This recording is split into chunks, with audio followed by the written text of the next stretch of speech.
নমস্কার, আজ আমি বানিয়ে দেখাবো আপে প্যানের চকো কেক। খুবই হেলদি আর টেস্টি কেকটি চলো দেখি কিভাবে বানাচ্ছি।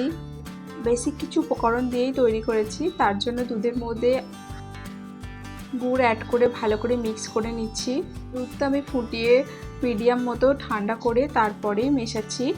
তারপর মেল্টেড বাটারটাকে আমি অ্যাড করব। এই কেকগুলো বানানোর জন্য আমি 1 কাপ মতো আটা, হাফ কাপ কোকো পাউডার আর আধা চামচ মতো বেকিং পাউডার নিয়েছি আর 1 চিমটি নুন।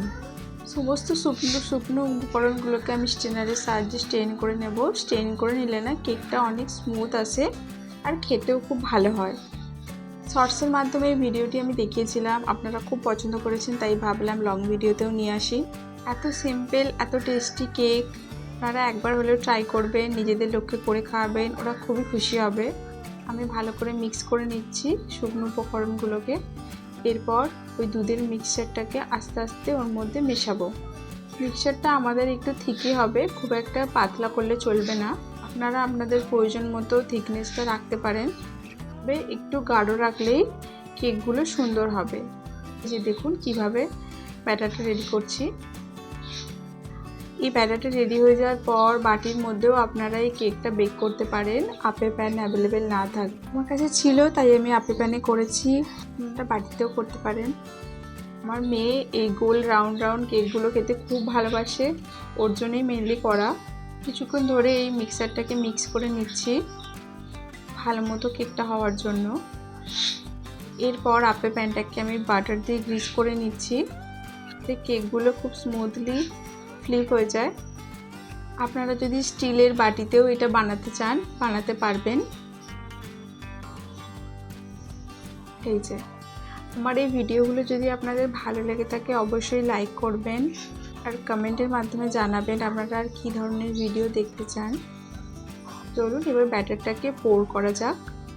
অল্প অল্প ব্যাটার নিয়ে ধীরে ধীরে পোর করতে হবে।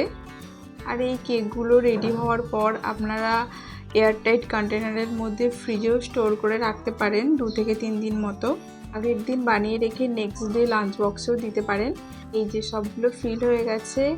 এরপর একটা তাওয়াকে গরম করে তার উপরে 10 থেকে 15 মিনিট মতো রেখে দিলেই রেডি আমাদের চকো কেক। দেখুন কত সুন্দর ফুলে উঠেছে, কি দেখেই বুঝতে পারছেন কতটা ফ্লাফি হয়েছে, ফুলেছে। আমি একটুখানি পাল্টে দিচ্ছি, না পাল্টালেও চলবে। এই অবস্থায় কেক অলরেডি রেডি হয়েই গেছে, তবু আমি 1 মিনিট 1.5 মিনিটের জন্য উল্টে রেখে দিলাম। আর গ্যাসের ফ্লেম থাকবে একদম লো। বাচ্চারা একবার খেলেই ওদের কাছে ফেভারিট হয়ে যাবে। আর এটা বাচ্চাদের জন্য খুবই হেলদি, যেহেতু এটার মধ্যে কোনো ধরনের ময়দা সুগার আমি অ্যাড করিনি বা কোনো ধরনের রিফাইন্ড অয়েলও অ্যাড করিনি। বাটার,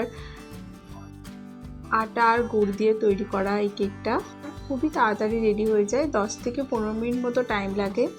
আপনারা ট্রাই করবেন আর আমাকে কমেন্ট করে জানাবেন কেমন হয়েছে।